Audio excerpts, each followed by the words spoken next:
I'm Jeannie Patton, and I'm the communications lead for the TNC LANDFIRE team. Welcome to the last in our three-part series of webinars presented by LANDFIRE and the Tallgrass Prarie, Oak, Savanna, and Lake State Fire Consortia. Today's session is the Customizing Data session with Don Helmbrecht, and we'll tell you a little bit about him in a minute. I'm sure most of you know Don by now. We're recording this webinar, and so during the webinar and at the end we'll have a Q&A session. Please use the chat window to write questions and comments. Don will get to them during and at the end of the presentation. I'm monitoring the chat window, so I'll be the one who stops Don at the appropriate times and passes your questions along. He's keeping his screen at full visual. Behind the scenes is Jack McGowan-Finsky, who is our technical wizard who put all of this together in partnership with LANDFIRE. And our friends over at T-Post. Hello, Tracy. So this year, I'm going to give you a little background. Let me pull this up. I'm going to give you a little bit of background about our entire webinar series. Thanks for forwarding that. LANDFIRE and some of the consortia members of the Joint Fire Science Program have been working together to develop this series of webinars in 2014 in order to provide information about LANDFIRE products and processes for large land management and planning. We started the three-part series in January on the West Coast and then moved to the Rocky Mountains and concluded the first half at the onset of the fire season. We resumed this fall with Tallgrass Prarie, Oak, Savanna, and Lake States, and with the Southern Fire Exchange series as well. Links to the recordings of the previous webinars are posted on the Conservation Gateway where Conservancies LANDFIRE lives, and also on our YouTube channel directly using the keyword LANDFIRE video. Various consortia have posted the links to their individual series as well on their their websites. So as I mentioned, this is the third. The first was LANDFIRE 101, which was Randy's introduction to LANDFIRE. And then our second, Assessing Needs, Tracy Himmelowski presented Where Should We Burn? A Fire Needs Assessment for Wisconsin. And today, we're doing Customizing Data with Don, and I'll give you a little bit of information about him. He's a Wildland Fire Analyst who began his wildfire career as a firefighter in the Beaverhead Deer Lodge National Forest and on the Lolo Interagency Hotshot Crew.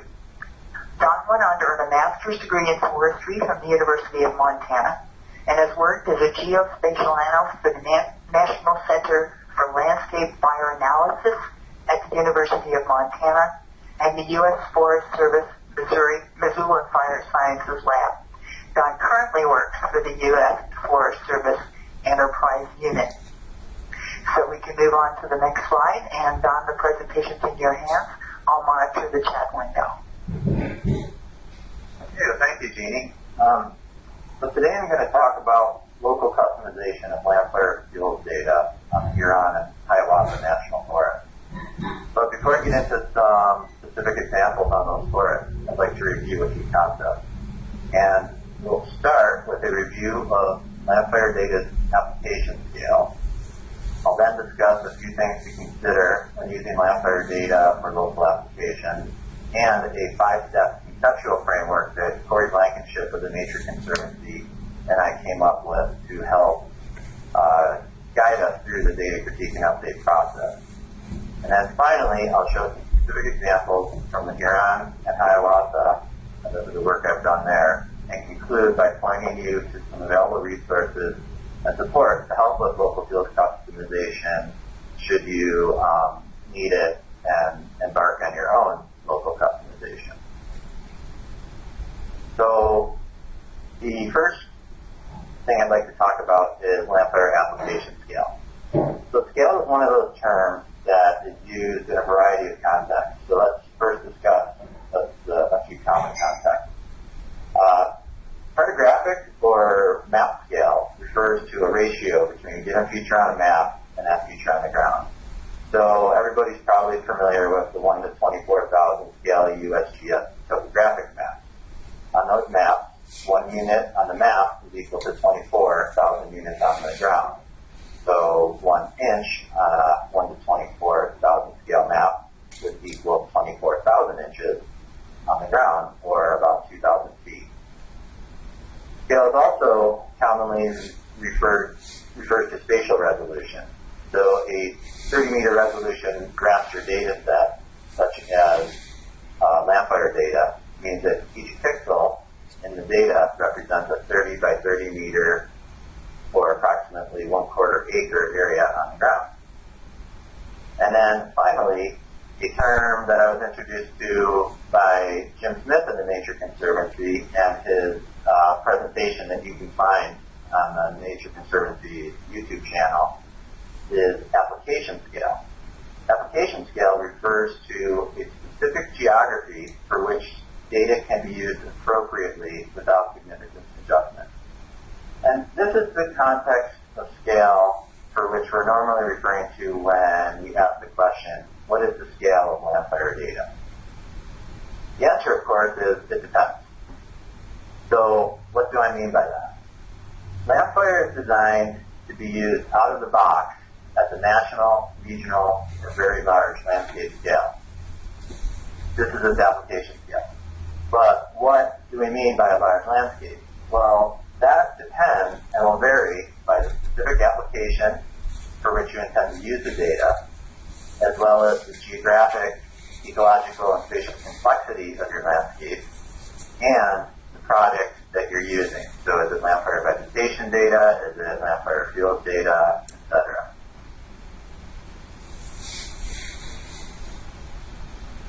So getting back to fuels data, and specifically fire behavior fuel models, which is what I'm going to talk about during this presentation, because Canopy fuel is a whole other topic that due to our time constraints I won't be able to get into. But LANDFIRE maps fire behavior fuel models using a rule-based approach. In other words, a pixel's value is determined by a combination of values from other data that is specified in a rule. These rules for mapping fuel models are developed at the LANDFIRE map zone level, or sometimes for multiple map zones at one time. And map zones can range between 12 and 60 million acres in size. In this figure, we can see the Hiawatha National Forest in the Upper Peninsula and the Huron Hiawatha National Forest in the Lower Peninsula of Michigan as the green blobs. So the best fit for an entire map zone may not be the best fit when you zoom in to your local area. In other words, the application scale of LANDFIRE fuel models out of the box may or may not be appropriate for your area, your smaller, more local area that you're applying it at. So this is why we want to critique LANDFIRE data. And it's why we want to critique any data for that matter. But today we're talking about LANDFIRE. So before applying, and so you want to critique it before you apply it to a particular project.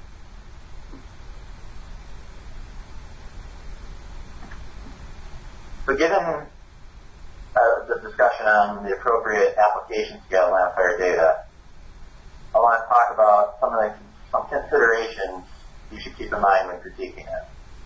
First, probably the most common, is the data current?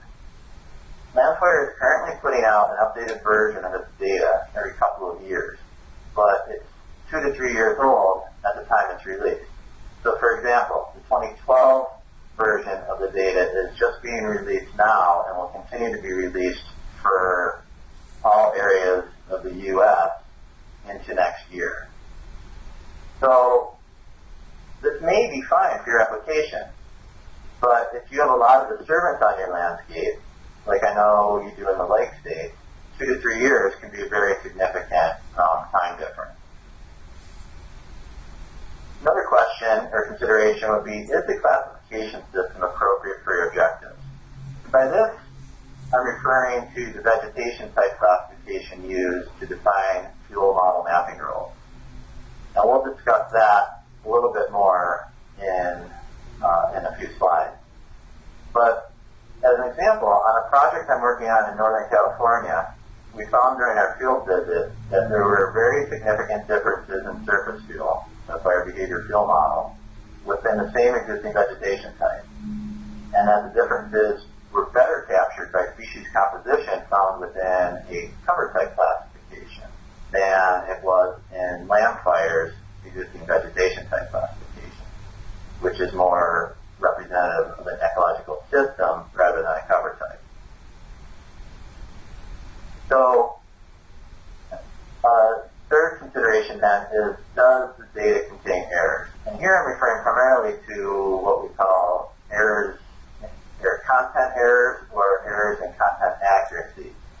In other words, does the pixel value represent the true or accepted value on the ground? And lastly, is there ancillary data or local knowledge that can be used to improve the issues that you may be finding? So, I'd like to now briefly discuss the 5-step conceptual framework that Corey Blankenship and I came up with for critiquing and updating data. The first step of the framework is to define your project's objectives. And clear objectives will be a guiding principle for every other step in this process. And I've represented that in this figure by the arrows going from the defined objectives to every other component of the framework. So for a given project, you want to ask yourself, what do you need from the data? Why do you need it? And how will you use it? Those will help you define your objectives. Jeannie, I'm just going to stop for a second because I keep losing network connectivity on mine. Are you guys seeing that as well? I see it fine. Okay. I see it fine. It's just been blipping out and coming back on for me. So. Do you want me to forward the slides for you? Is that helpful? No, it's no problem. I just wanted to okay. make sure people we're still seeing the video. Oh, now Corey sent a note here that said the slide didn't advance. And she sent me a follow-up chat. Now I've got it. There might be a little bit of a hesitation in there. That's not uncommon with these types of presentations. So I'm going to leave the chat window open, and if anybody else is having trouble, if there's a note coming in from Dave Regal, we'll do what we can. I might have to take over here. Continue with your conversation or with your presentation, Don, and if I need to interrupt you with comments, I will. Okay, thank you. So the second component then in the framework is to identify data requirements. With clear objectives in mind, the next step is to identify what data are required to achieve those objectives. For example, what are the data requirements for modeling fire behavior is what we'll be talking about.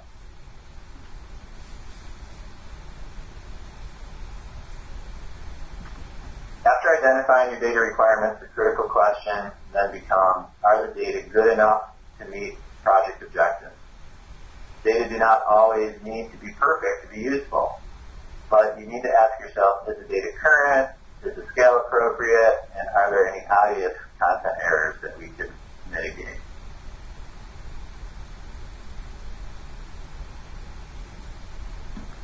The fourth step then is if errors are found, can we modify the data to mitigate them? Modification of data is the technical step and where GIS skills are mandatory. And lastly, we then, the final step is to use our data in an analysis.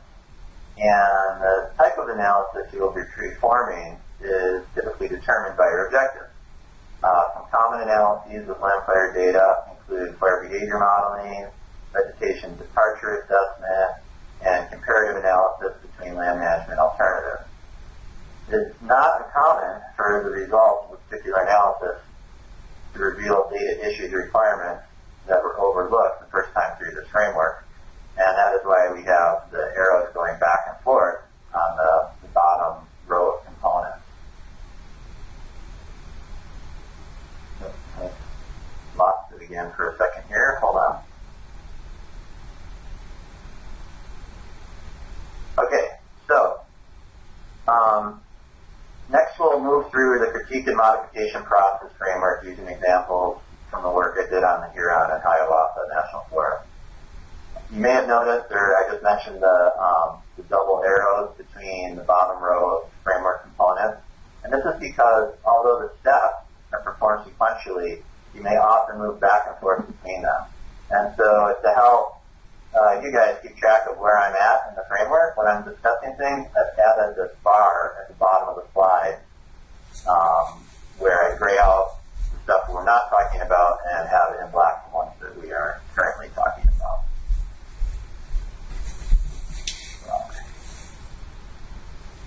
So first, let's define our objective. Our objective for this example application is to conduct wildfire behavior analysis to support forest planning and wildfire incident management, or more specifically, to model spatial wildfire hazards. There are 8 geospatial layers required by all of the commonly used spatial fire behavior modeling systems in the United States. 3 topographic layers, elevation, aspect, and slope. 2 layers of vegetation characteristics, forest canopy cover and height. A fire behavior fuel model, which we'll talk about more in later slides, but refers to the surface fire behavior, surface fuel. And 2 layers of canopy fuel characteristics, that is canopy base height and canopy bulk density.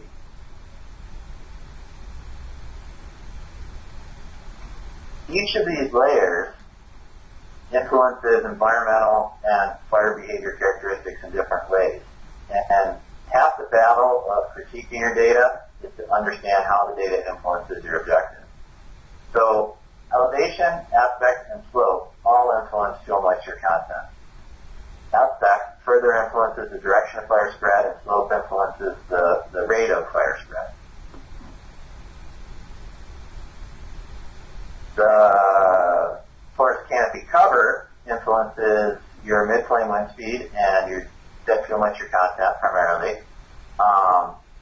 Forest canopy height also influences mid-flame wind speed and the spotting potential, so the potential for embers to fly out ahead of your fire front and cause spot fires. The fire behavior fuel model influences the surface fire spread rate and its intensity. Canopy base height influences whether you get crown fire initiation, and then finally canopy bulk density influences the crown fire type, its intensity, and its rate of spread. So for our critique, we address 2 main questions. First, are the data up to date? And then second, is model fire behavior representative of the actual or observed fire behavior? This later question we often refer to as fuel model calibration, and we work on those in a fuel model calibration workshop. We conducted this project in the winter of 2013, and at that time the most recent LANDFIRE version was refreshed 2008. Since 2008, the 7,500 acre Meridian Road fire occurred on the Huron National Forest, and also both the Huron and the Hiawatha have active silviculture, wildlife, and fire management programs that treat thousands of acres per year. So the answer to whether the data were up to date enough for our objective of modeling fire behavior was no. For the second question, is model fire behavior representative? We knew that fuels would first need to be updated in the disturbed area to reflect the post-fire conditions, or the post-disturbance conditions. And then we could assess the entire project area using fire behavior calculators that we'll get to in some later slides. So this next slide shows the amount of disturbance that has occurred on the Huron National Forest since 1999. The figure on the left side shows disturbances in the LANDFIRE refreshed 2008 disturbance grid. So those are representative of 1999 through 2008. In this slide, red disturbances are fire, and yellow and orange are other treatments. So the yellow and orange are other treatments. I think I lost audio there for a second. And the figure on the right shows disturbances that occurred from Meridian Road fire that you can see in red on the lower left side of the forest.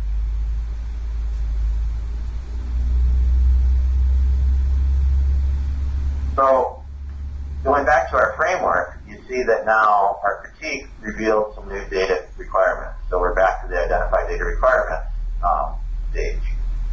And those requirements were we needed new data on burn severity of the Meridian Road fire and the type, severity, and year of treatment activities for the mechanical and harvesting treatment. We acquired this data from two sources. The burn severity information we collected from the Forest Service Remote Sensing Application Center's RAV-G program, which is rapid assessment of vegetation conditions, and Natural Resource Manager Forest Service Activities Tracking System for the other treatments.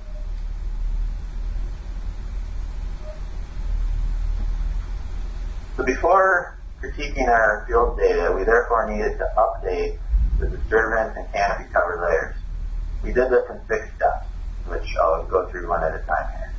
First, we updated the time-sense disturbance for the 1999 to 2008 disturbances. Next, we reclassified or crosswalked the severity codes from the RAV-G data to burn severity data to the LANDFIRE disturbance codes. And likewise, we assigned LANDFIRE disturbance codes to the FACTS data. Following these updates, we were able to create a new disturbance layer of all the disturbances between 1999 and 2012. So remember from the earlier slide that canopy cover has an effect on hill mushroom mid-flame wind speed, among some other things. So we also had to reduce canopy cover based on the disturbance severity and create an updated 2012 canopy cover layer.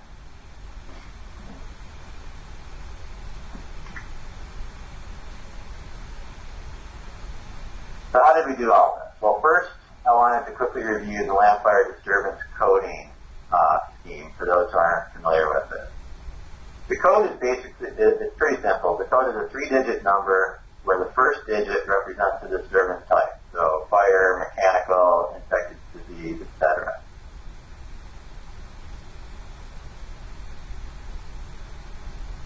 The second number represents the severity. So we have low, moderate, and high severity. And the third number represents the time since disturbance in 3 classes. 1 year since disturbance, 2 to 5 years since disturbance, and 6+ years since disturbance.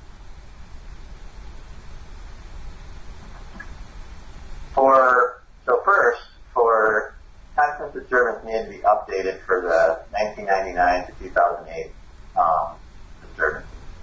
As you can see here in the top table, disturbances that occurred prior to 2004 would have stayed in the same greater than 5-year category. They were still greater than 5 years old. However, the disturbances from 2004 to 2007 were now in the greater than 5-year category. They moved from 2 to 5 years old to being greater than 5 years old. And finally, the disturbances that occurred in 2008 that were in the less than 1 year category are now in the 2 to 5 year category. So we needed to update those things in the original LANDFIRE disturbance grid. The second step involved reclassifying the severity codes from the RAV-G data to LANDFIRE codes. So since Meridian Road was a wildfire, the first digit is always going to be 1. The severity was then set to 1, 2, or 3 to correspond with the RAV-G low, moderate, and high. And finally, the Meridian Road fire occurred in 2010, so it's now in the 2 to 5 year class. So we use a time since disturbance value of 2 in the last digit.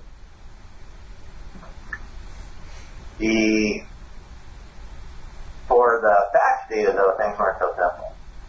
So a common situation on Lake State Forest is for multiple entries to happen in the same unit over a few years, over a period of a few years. So we needed to consider a few other things, such as the cumulative effect of these entries when assigning the disturbance type and severity. We also needed to consider the harvest and site preparation methods. The common treatment on both forests was for Kirkland's warbler habitat improvement, or referred to as KW cut. This sequence usually involves the initial cut using a short wooding technique, which means that the top and the branches of the trees were left on the site and only the merchantable part of the bowl was removed. Then the site is prepped for planting using a roller chopper to crush and mix the fuel into the soil, and then it's dispersed with a large chain being pulled around the site by a tractor. However,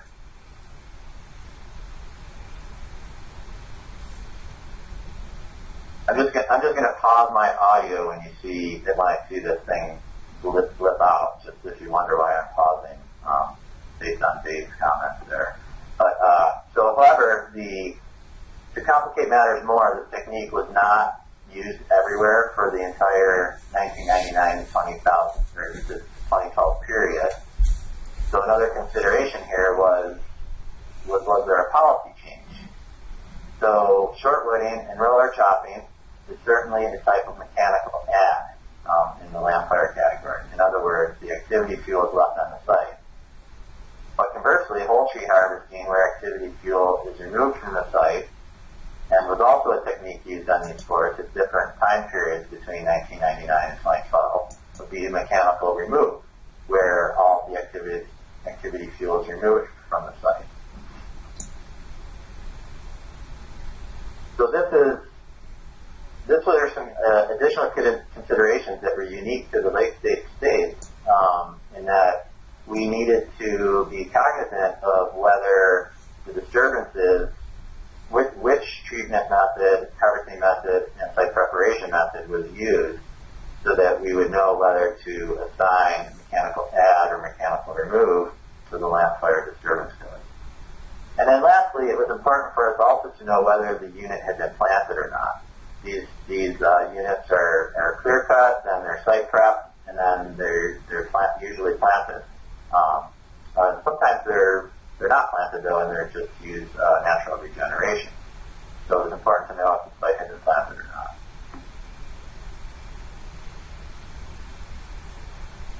So this next slide demonstrates how the 2009 and 2012 disturbances are merged with the updated 1999 and 2008 disturbances to create our new disturbance grid.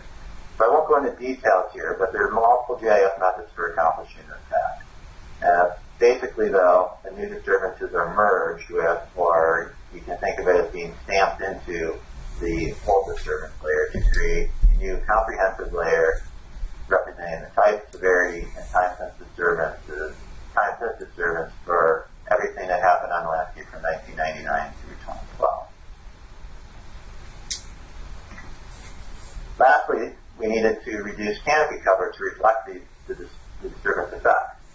So the RAV-G burn severity data also includes a spatial layer of canopy cover reduction that we were able to use directly to reduce the pre-fire disturbance canopy cover for the Meridian Road fire. However, for the FACTS data, we needed to come up with a reduction factor based on the severity of the treatment or the cumulative severity of multiple harvest entries had occurred. So in this slide, the bottom table shows an example. Basically, we took the midpoint of the canopy cover class, in this case 55%, and reduced it by 12.5% for low severity disturbances, 50% for moderate severity disturbances, and 87.5% for high severity disturbances. And then furthermore, if we knew that the disturbance was a clear cut, we would reduce the canopy cover to 0.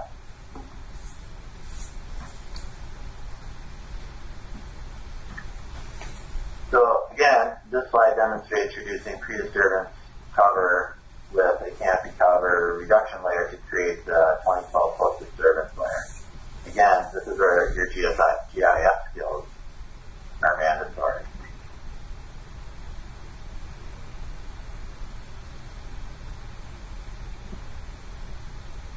So now that we have our updated disturbance layers, we can go back to critiquing fuel models. But first, let's quickly review what a fire behavior fuel model is. So technically, Basically, a fire behavior fuel model is a set of field-like characteristics used by a fire spread model. These characteristics include things such as the fuel bed depth, the surface area to volume ratio of different field components, so grass, litter, woody debris, and the load or combined weight of these components. Because there's an unlimited combination of these components that can occur in nature, we simplify things into a set of fire behavior fuel models to cover the range of fire behavior that we see on the landscape. Different types of fuel lead to different types of fire behavior. Grass fuel burns fast and intense. Timber litter fuel burns slow and less intense. So this is helpful for us because it allows us to relate a fire behavior fuel model to different types of vegetation. The 6 general fuel types shown here, grass, grass shrub, timber litter, timber understory, and slash blowdown, each include 4 to 6 fire behavior fuel models within each category that enable representation of a broad range of fire behavior. The LANDFIRE maps fire behavior fuel models based on existing vegetation characteristics and biophysical settings. So for example, high elevation timber understory in the Rockies is going to burn differently than grassy jack pine timber understory in the Lakes.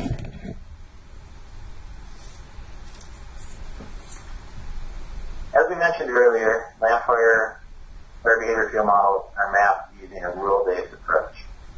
These rules identify combinations of biophysical settings, existing vegetation type, and ranges of cover and height that would indicate a particular fire behavior fuel model.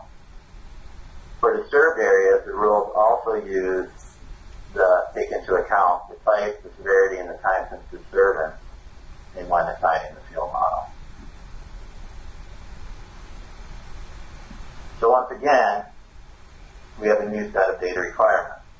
Because the rules are based on vegetation, biophysical, and disturbance characteristics, we need spatial data describing those things. This is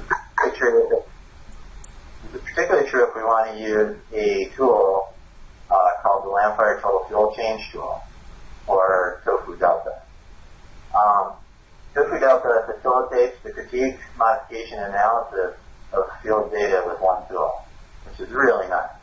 This tool was developed by the LANDFIRE Program for doing the National Field Calibration Workshop, and that is where the fuel mapping rules were originally developed by regional field experts, and is now available for anyone to use in local calibration. You can download this off of the Frames website. The tool works within our GIS, and it basically connects to an access database of all of the regional fuel rules, so you can critique them.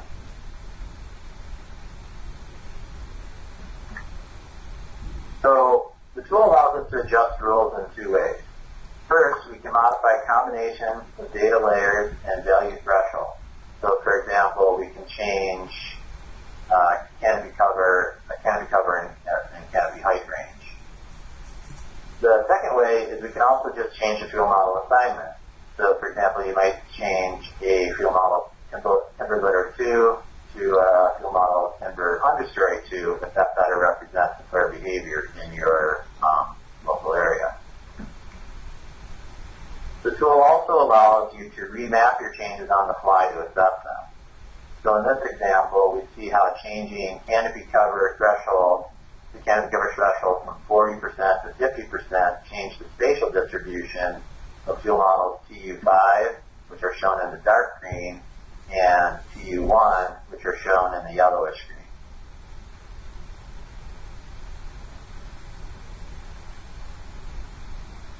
In this example, on the Huron, we see how field specialists use the second method where we just change the fuel model assignment by splitting a rule into 2 rules based on canopy cover. In the original rule for the LANDFIRE map zone on the left, Laurentian pine oak barrens vegetation type was assigned GR3, the GR3 grass-free field fire behavior fuel model for the entire EVT vegetation type. At the workshop, we determined that GR3 was appropriate for open stands, but in more closed stands, GS2 fuel model was more appropriate. As I mentioned earlier, the tool allows us to integrate analysis into our critique and modification components of the framework. So we integrate all three of those components. This slide shows and this is again a screenshot of the tool, the Tofu Delta mapping tool. And this slide shows the difference in model flame length on the left and rate of spread on the right between fuel models GR3 and GS2. So GS2 is a little less intense and about connectivity again.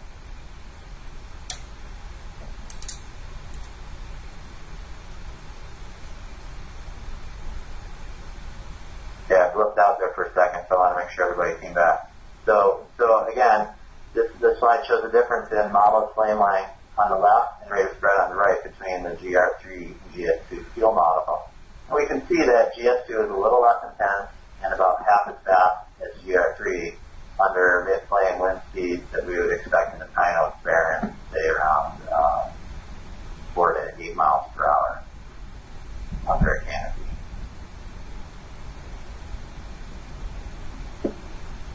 So lastly, just want to point out that there are separate rules available for the disturbed areas. So here we see that 5 to 10 years after a high severity fire in the Laurentian Pine Oak Barren, we'd expect to see fire behavior representative of the GS4 fire behavior fuel model.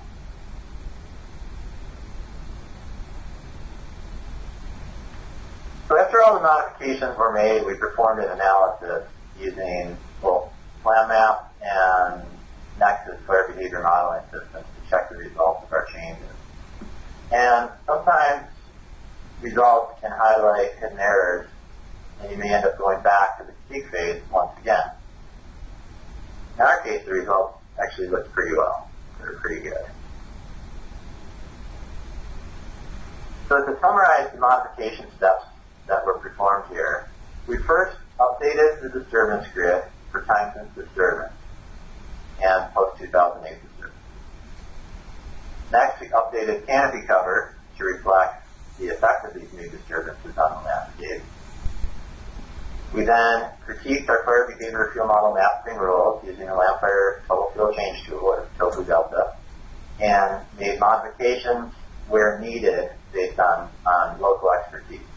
And we did this in a workshop setting.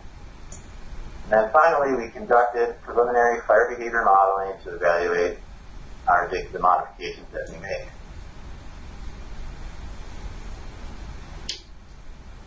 So, as you've seen, the critique and modification of LANDFIRE data for local applications requires expertise in working with geospatial data, as well as in a discipline for which you're applying the data. So in our case, we were discussing fire behavior modeling. Perhaps most importantly, though, is an understanding of the assumptions and limitations of the data you're working with. And the LANDFIRE website is a great starting point for acquiring that information. Time and expense are going to vary depending on the amount of review and revision you need to do. But in general, finer scale assessments will require a more thorough review than broad level assessments do.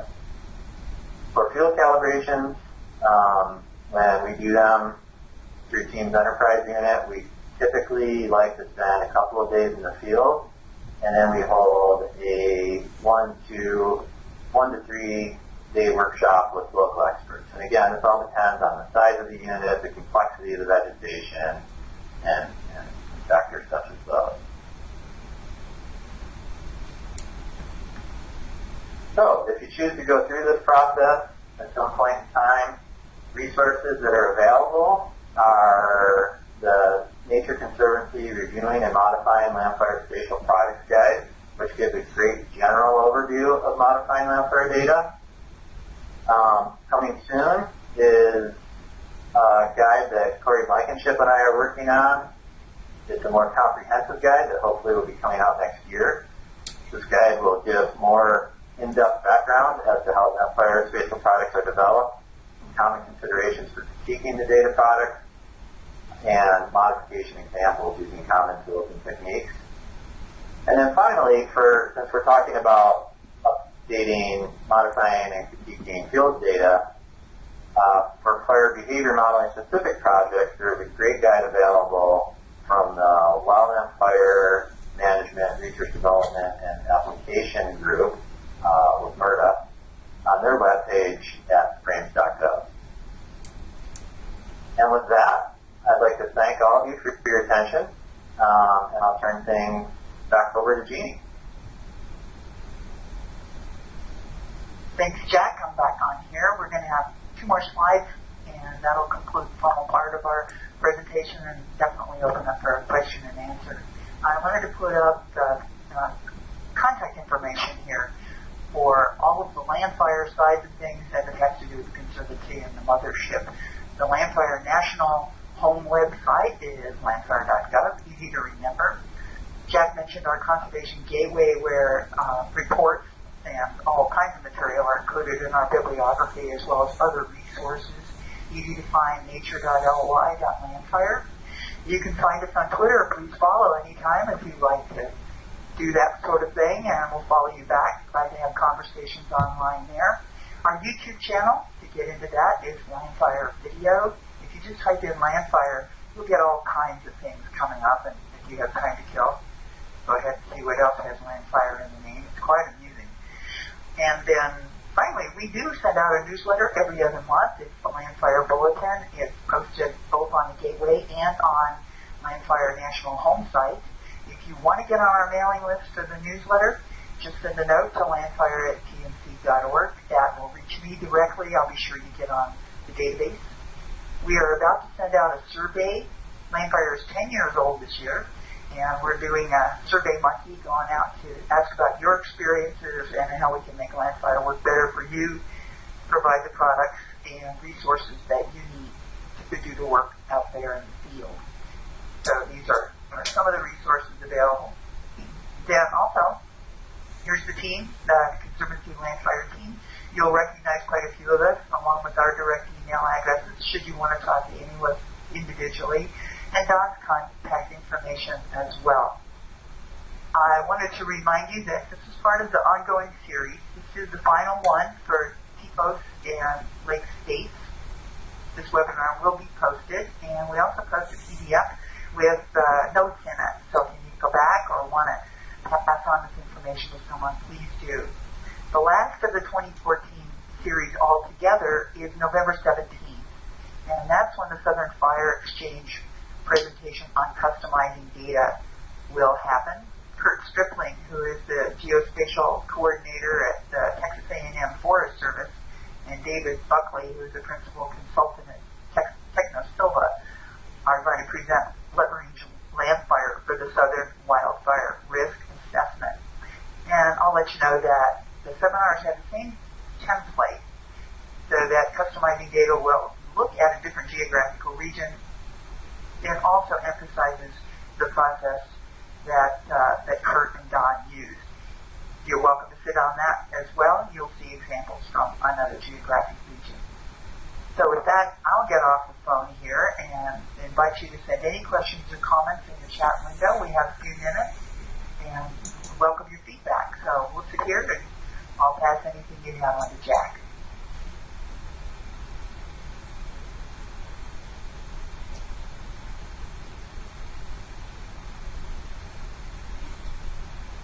That would be Jack and Tom and Don. Okay, we've got a note coming in from Joshua Legal House. Oh, thanks. You're welcome. Joshua says thank you. There is maniac.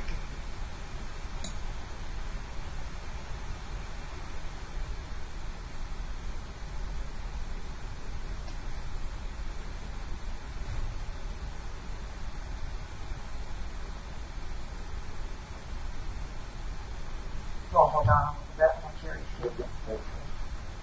Again, we apologize for any audio blips there. I don't know how audio or video. I don't know how it was out on your guys' end or not, but I tried to slow down and repeat things if I noticed something on the end.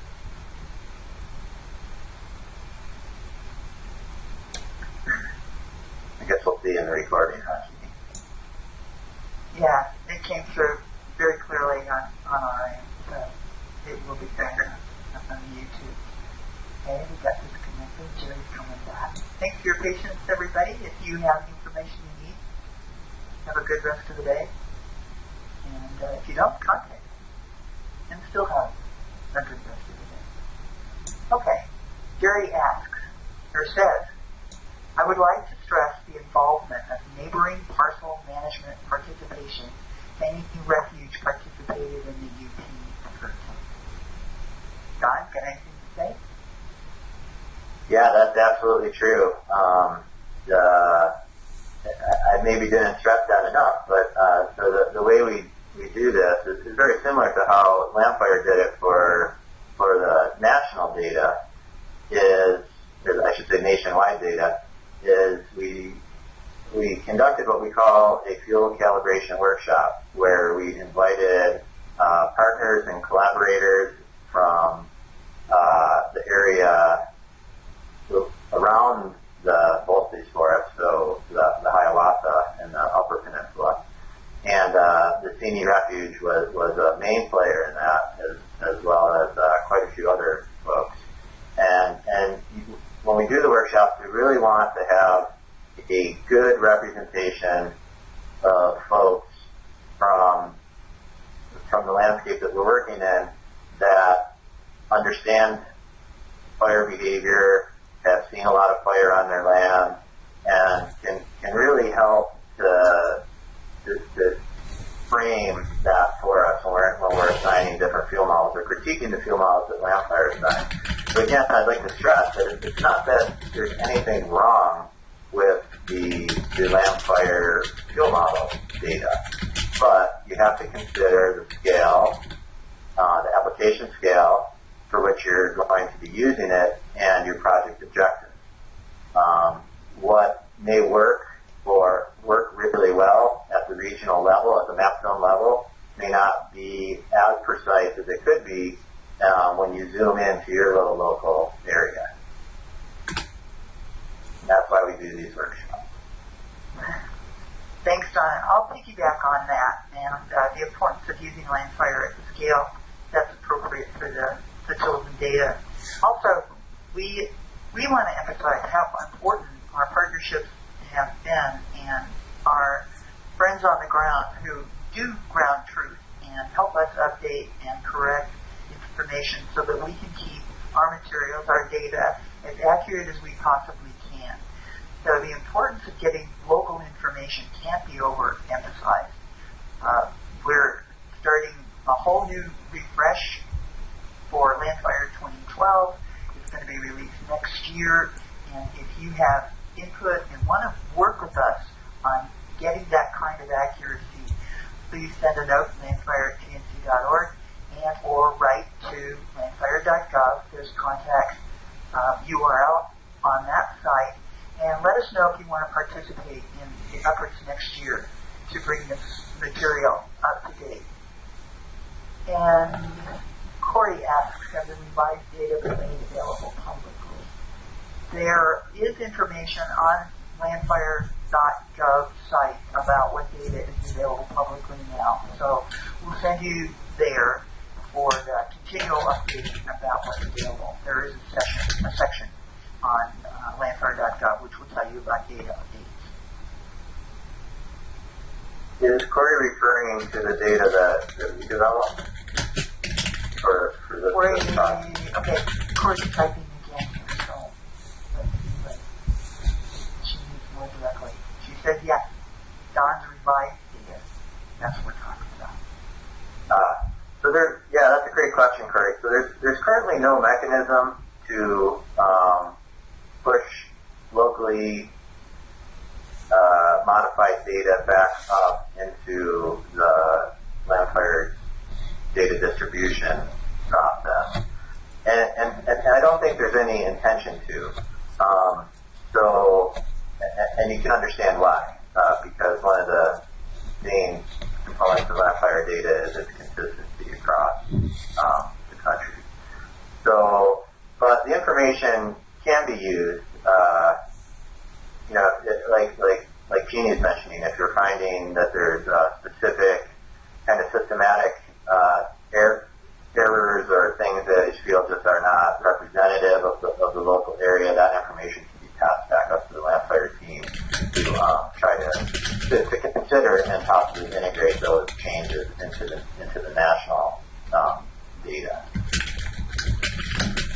But the information, the data would be available if you were interested in it, I'm sure, from either of the Florida, if you contacted their GIS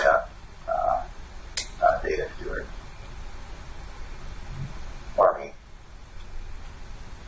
And I'll get your information up again. I wanted to put the Conservation Gateway address up one more time. We have a whole section on the Gateway about applications, and have put up what we call thumbnail summaries as well as more in-depth reports there if you want to cross-check and see how others are dealing with the problems and opportunities that are there.